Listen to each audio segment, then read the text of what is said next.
Welcome to YouTube channel Divya सागर। एक बार फिर से मैं हाजिर हूँ आपके लिए एक नई कहानी के साथ। आज की कहानी बहुत ही इंटरेस्टिंग होने वाली है, तो वीडियो को पूरा ज़रूर देखिएगा। और मुझे लगता है चैनल को तो आपने सब्सक्राइब कर ही लिया होगा। तो चलिए देखते हैं आज की कहानी।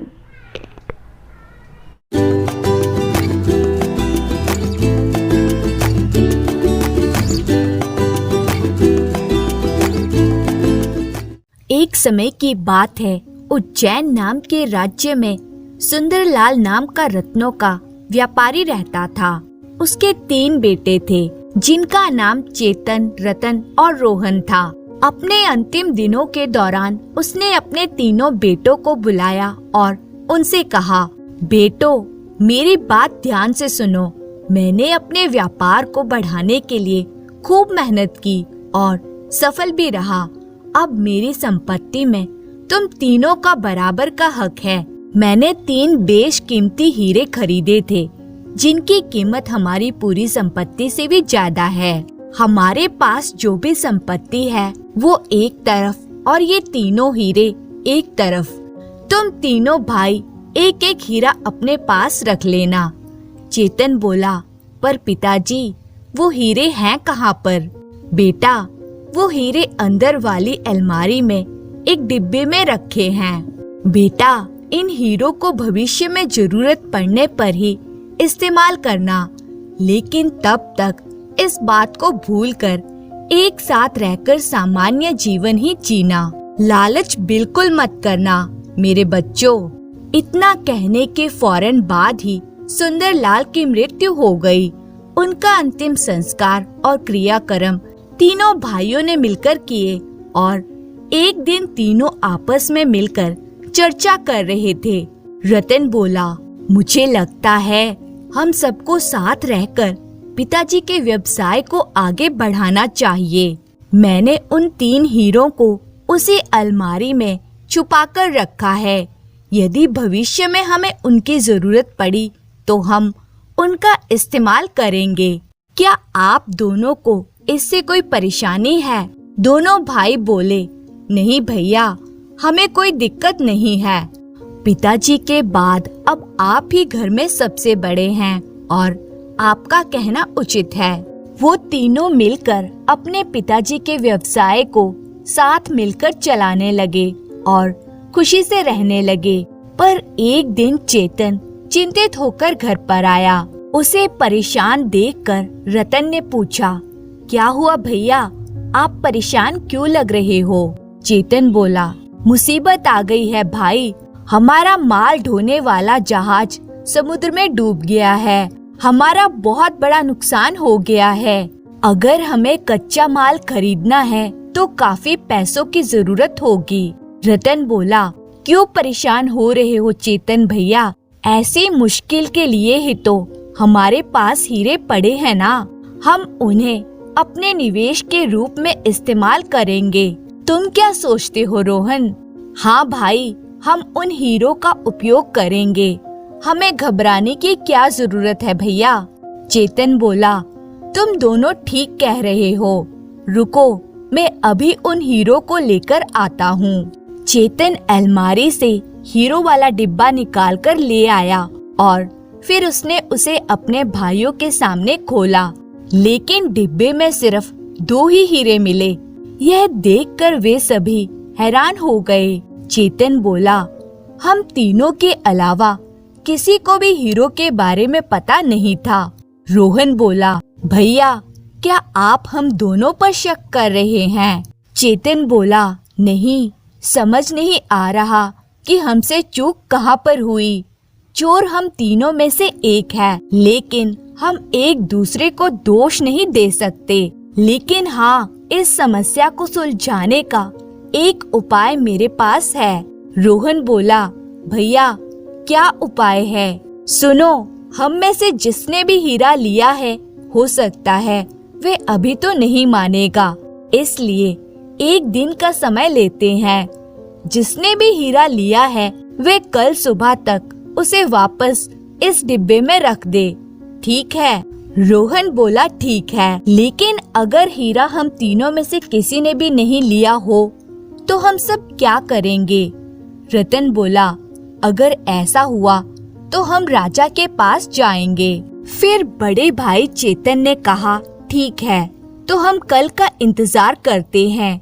अगर हीरा नहीं मिला तो हम सब लोग राजा के पास जाएंगे। अब तुम सब लोग जाओ और जाकर सो जाओ। तीनों भाइयों को अब भी उम्मीद थी कि तीसरा हीरा जरूर मिल जाएगा। वे सभी हीरे के मिलने की उम्मीद रखते हुए जाकर सो गए। अगले दिन चेतन ने जाकर डिब्बे को खोलकर देखा, पर उस डिब्बे में सिर्फ 2 ही हीरे मिले। चेतन ने कहा, अरे इसमें तो अभी भी सिर्फ 2 ही हीरे हैं, यानी गुनहगार अपना गुनाह कबूल करने से कतरा रहा है। रतन ने कहा, अब हम क्या करें भैया? अब हम राजा के पास जाएंगे और उन्हें अपनी समस्या बताएंगे। ठीक है भाइयों, तो चलो राजा के पास। तीनों भाइयों को एक दूसरे पर संदेह था, लेकिन उन्होंने अपने संदेह को एक दूसरे के सामने जताया नहीं। वे लोग राजा के दरबार की तरफ निकल पड़े और राजा के सामने पेश होकर उन्होंने अपने हीरे के गुम हो जाने की समस्या रखी। राजा उग्रसेन ने उन लोगों से कहा, मैं आपकी बात समझ गया। आप तीनों सगे भाई हो और आप तीनों के अलावा और कोई भी नहीं रहता है। यह एक बड़ी ही मुश्किल स्थिति है। मुझे जांच के लिए थोड़ा समय चाहिए। जब मुझे दोषी मिल जाएगा तो मैं आप लोगों को बता दूंगा। तब तक आप लोग इंतजार कीजिए, मैं जल्दी फैसला सुनाऊंगा। बड़े भाई ने कहा, धन्यवाद राजा जी, हम आपके संदेश का इंतजार करेंगे। और वे तीनों दरबार से चले गए। राजा के मंत्री को इस समस्या को सुलझाने का एक उपाय मिला, इसलिए कुछ सोचकर मंत्री ने राजा उग्रसेन से कहा, महाराज, मुझे पता है कि आप सोच रहे होंगे कि उन तीनों में से अपराधी कौन है। राजा ने कहा, मुझे तो वे तीनों ही निर्दोष लगे। आखिर चोर कौन हो सकता है? क्या उनके घर में कोई बाहर से घुसा होगा? मंत्री जी, इस समस्या के बारे में आप क्या सोचते हैं? मुझे अपनी राय बताइए। मंत्री ने कहा, महाराज, मुझे उनके घर जाने की आज्ञा दीजिए। मैं वहां जाकर ही समझ पाऊंगा कि आखिर समस्या कैसे उत्पन्न हुई और असल में हुआ क्या था। राजा ने कहा, बिल्कुल, आप उनके घर जाइए, इससे मुझे भी बहुत मदद मिलेगी। जो आज्ञा महाराज, मैं अभी उनके घर जाता हूँ। और मंत्री जी उन तीनों भाइयों से मिलने के लिए उनके घर गए। मंत्री जी को अपने घर में आया देखकर वे तीनों चौंक गए, लेकिन अपने आश्चर्य को छुपाते हुए और अपने आप को संभालते हुए उन्होंने मंत्री जी का स्वागत किया। कुछ देर बाद सबसे बड़े भाई चेतन ने मंत्री जी से पूछा, मंत्री जी, आपके यहाँ पर अचानक आने का कारण क्या है? मंत्री बोला, महाराज की आज्ञा से मैं आप तीनों से पूछताछ करने के लिए आया हूँ, लेकिन फिलहाल तो मुझे बहुत भूख लगी है। क्या आप तीनों मेरे लिए भोजन का इंतजाम कर सकते हैं? बिल्कुल महोदय, आप आराम कर लीजिए, हम अभी भोजन का इंतजाम करते हैं।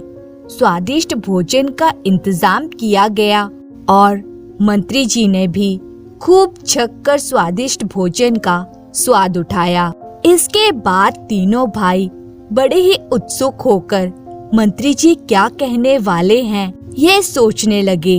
मंत्री जी ने उनसे कहा, स्वादिष्ट भोजन के लिए धन्यवाद। इससे पहले कि मैं अपनी जांच शुरू करूं, मैं आप लोगों को एक कहानी सुनाना चाहता हूं।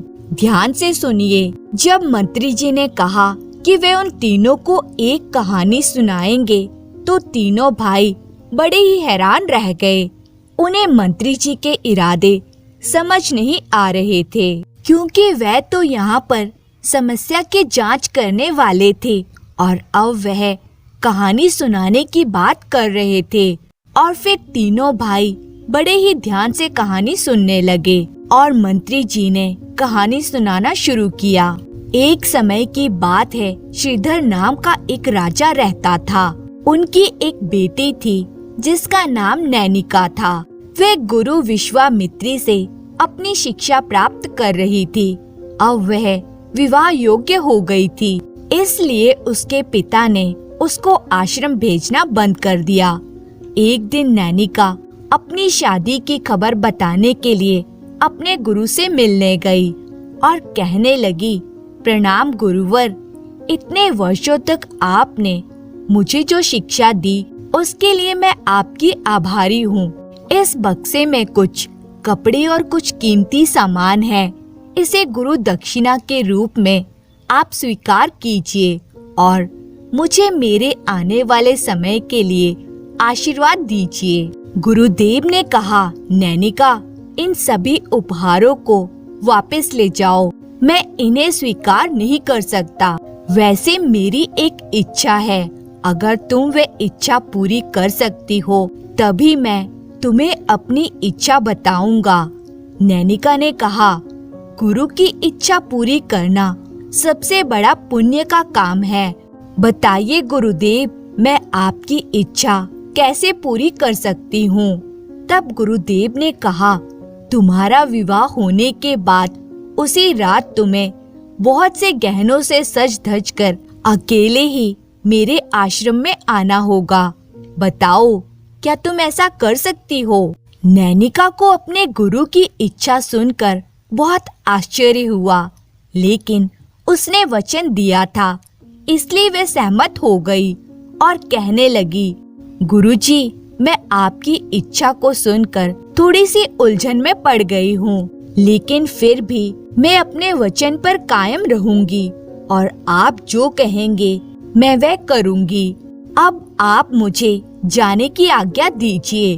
गुरुदेव बोले, नैनिका, अब तुम जा सकती हो।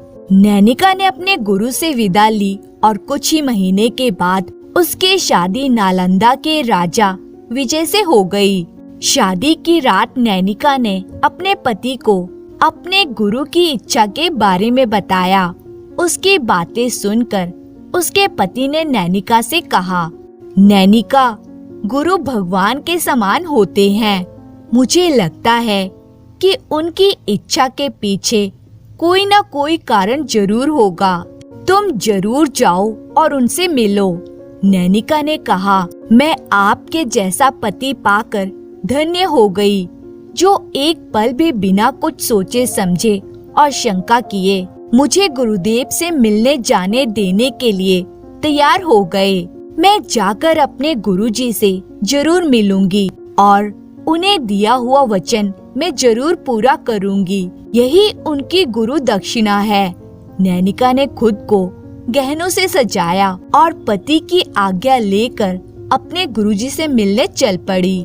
तभी बीच रास्ते में उसका सामना एक लुटेरे से हो गया और उस चोर लुटेरे ने कहा, तुम कौन हो और इतनी रात को गहनों से सज धज कर कहाँ जा रही हो? बड़ी बहादुर हो तुम, लेकिन तुम नहीं जानती कि मैं कौन हूँ। मैं एक चोर हूँ और अपने सारे गहने मेरे हवाले कर दो, नहीं तो मैं तुम्हें जान से मार डालूंगा। चोर ने जब नैनिका को धमकी दी, तब नैनिका ने जवाब दिया, सुनो, मैं तुम्हें सारे गहने दे दूंगी, लेकिन अभी मैं अपने गुरु की इच्छा पूरी करने जा रही हूँ। उसे पूरी कर लूँ, इसके बाद तुम मेरे गहने ले सकते हो, परंतु अभी के लिए मुझे जाने दो, वरना मेरा वचन अधूरा रह जाएगा। नैनिका ने चोर को सारी बात बता दी और उससे जाने की विनती की। चोर यह देखकर चौंक गया कि इस लड़की ने अकेले यहाँ पर आने की हिम्मत दिखाई है। चोर ने उसकी मासूमियत को देखते हुए कहा, अच्छा, वैसे तो मैं तुम्हारी बात पर विश्वास नहीं करता, परंतु तुम भोली भाली लगती हो, तुम जा सकती हो, लेकिन एक बात का ध्यान रखना कि तुम्हें वापस लौट कर आना है। नहीं तो मैं आकर तुम्हारे गुरु को भी जान से मार डालूंगा। मैं तुम्हें ऐसा मौका नहीं दूंगी। मैं जरूर लौटकर आऊंगी। तुम मेरा यहीं पर इंतजार करना। नैनिका अपने गुरु से मिलने पहुंची। नैनिका को देखकर उसके गुरु बहुत ही खुश हुए, क्योंकि नैनिका ने अपना वचन पूरा किया था। और फिर उन्होंने कहा, बहुत अच्छी नैनिका, मुझे खुशी है कि तुमने अपना वचन पूरा किया, और साथ ही साथ मुझे इस बात की भी खुशी है, मैंने आज तक तुम्हें जो शिक्षा दी है, तुमने उसको बहुत ही अच्छे से सीखा। तुमने मेरी इच्छा पूरी की, ये जानते हुए कि इस समय अंधेरे में आना खतरनाक है, फिर भी तुम आई। तुम बहुत ही बहादुर और आत्मविश्वासी हो। मैंने सिर्फ तुम्हें तुम्हारी योग्यता की परीक्षा लेने के लिए ही बुलाया था। तुम मेरी परीक्षा में उत्तीर्ण हुई। नैनिका ने खुशी खुशी अपने गुरु का आशीर्वाद लिया। उसके बाद वे जंगल की तरफ आगे बढ़ने लगी। जैसे कि उसने वादा किया था, वे चोर के पास वापस आई। चोर उसकी वहीं पर राह देख रहा था। नैनिका की ईमानदारी को देखकर वे चौंक गया। नैनिका ने उससे कहा, मैं अपने वचन के अनुसार वापस आ गई हूँ। अब ये सारे गहने तुम्हारे हैं। चोर को अपने व्यवहार के लिए बड़ा ही पश्चाताप हुआ। उसने नैनिका के आत्मविश्वास और ईमानदारी को देखकर आत्मसमर्पण कर दिया और कहने लगा, सुनो, मुझे माफ कर दो। तुम्हारी मासूमियत ने मुझे मेरी बेटी की याद दिला दी।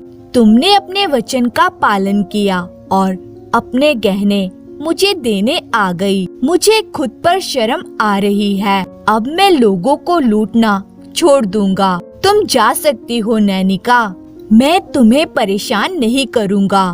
उसके बाद नैनिका महल में लौट आई और उसने अपने पति को सब कुछ बताया कि कैसे गुरु ने उसकी परीक्षा ली, और उसके बाद वे अपना जीवन सुख पूर्वक बिताने लगी।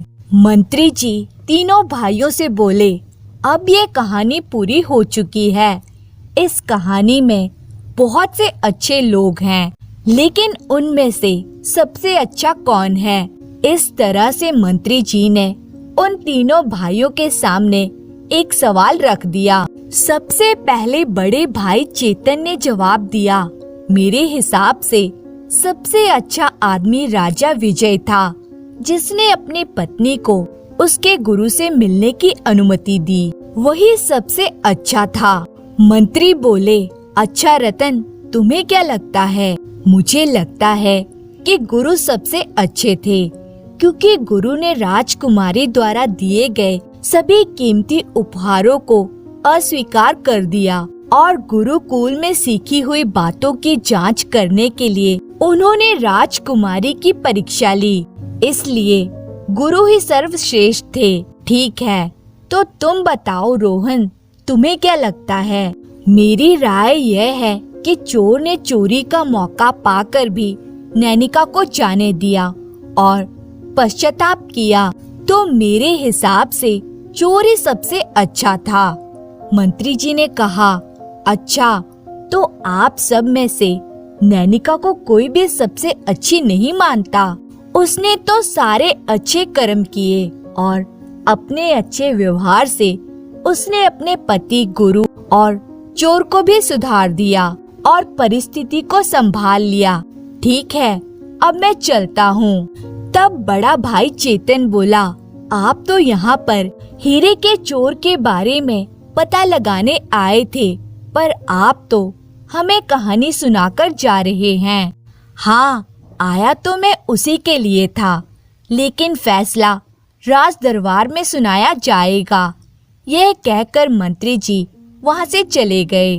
तीनों भाइयों को यह समझ में नहीं आ रहा था कि मंत्री जी वहाँ पर आए क्यों थे और आखिरकार उन्होंने चोर को किस तरह से पहचान लिया।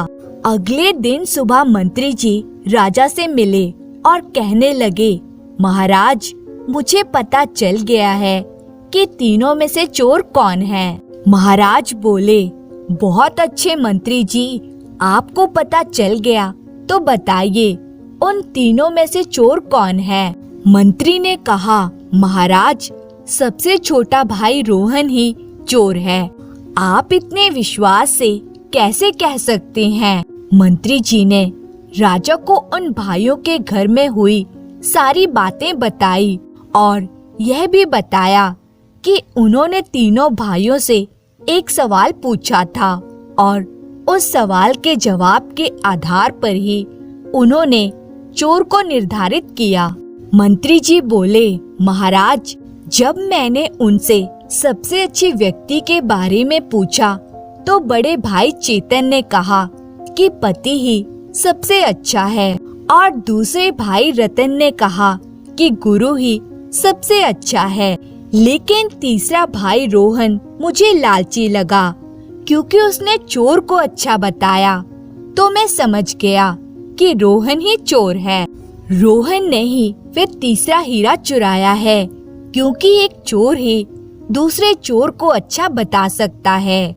राजा ने कहा, शाबाश मंत्री जी, मैं आपके उत्तर को सुनकर बहुत ही प्रसन्न हुआ। तीनों भाइयों को तुरंत हमसे मिलने के लिए बुलाया जाए। जो आज्ञा महाराज। और फिर राजा के आदेश के अनुसार तीनों भाई राजा से मिलने के लिए दरबार में हाजिर हुए। उन्हें देखकर राजा ने कहा, सारी बातों की जांच करने के बाद मैं इस नतीजे पर पहुंचा हूं कि दोनों हीरे चेतन और रतन के हैं, रोहन के नहीं। यह मेरा अंतिम फैसला है क्योंकि रोहन पहले ही अपना हीरा चुराकर निकाल चुका है। फैसला सुनने के बाद रोहन समझ गया कि उसकी चोरी पकड़ी गई है और वह बिल्कुल चुप रहा और उसने कुछ नहीं कहा। उसी ने अपने भाइयों को बिना कुछ बताए उस हीरे की चोरी की थी। रोहन का सिर शर्म से झुक गया। समस्या का हल मिल जाने की वजह से चेतन और रतन ने राजा का आभार प्रकट किया और फिर वे अपने घर की ओर निकल पड़े। तीनों भाइयों ने फिर कभी चोरी के बारे में कोई चर्चा नहीं की और अपने पिता की संपत्ति को समान रूप से बांट लिया और पिता के व्यवसाय को कई गुना आगे बढ़ाया और साथ साथ सुखी जीवन बिताने लगे। धन्यवाद।